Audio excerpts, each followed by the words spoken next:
आज तो है ने પ્રિસા મન કે રીધિ માસી કેક બનાવો ને તો મેં કીધું કે હારું તણહેન બનાવી નાખો કેક. આ કેક હે ને મેં પાર્લેજી બિસ્કિટ માં હીન બનાવી હે હો. તો હાલો રેસીપી જોઈ લઈએ. તો કેક તો આપણે પાર્લેજી બિસ્કિટ માં હીન બનાવવાની હે એટલે તો પહેલા આપણે પાર્લેજી બિસ્કિટ લઈ લઈશું. તો મિક્સર જારમાં નાખશું 4 પેકેટ પાર્લેજી બિસ્કિટ, 2 ચમચી કોફી, 1/4 કપ ખાંડ, અડધો વાટકો દૂધ અને 1/4 ટીસ્પૂન જેટલું તેલ નાખશું. તો હવે બધી વસ્તુને ચપટી વગાડીને ગ્રાઇન્ડ કરી લઈશું. ગ્રાઇન્ડ કરેલા મિશ્રણને આપણે બાઉલમાં નાખશું. એની અંદર નાખશું 1/4 ટીસ્પૂન જેટલા સોડા, અડધી ચમચી ઈનો.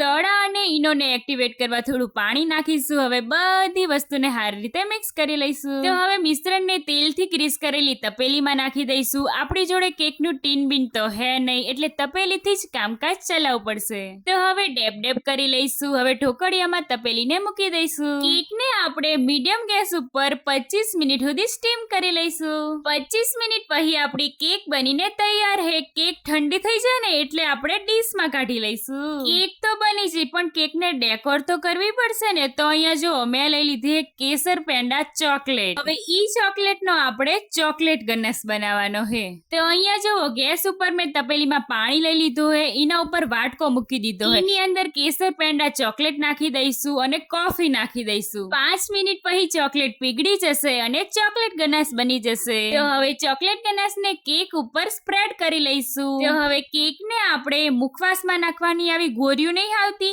ઈને હિન ડેકોર કરી લઈશું. તો આપણી પાર્લેજી બિસ્કિટની કેક બનીને તૈયાર હે. વિડીયો ગમ્યો હોય તો એક લાઈક જરૂર કરજો. કાલે ફરી મળીએ નવી રેસીપી સાથે. આવજો.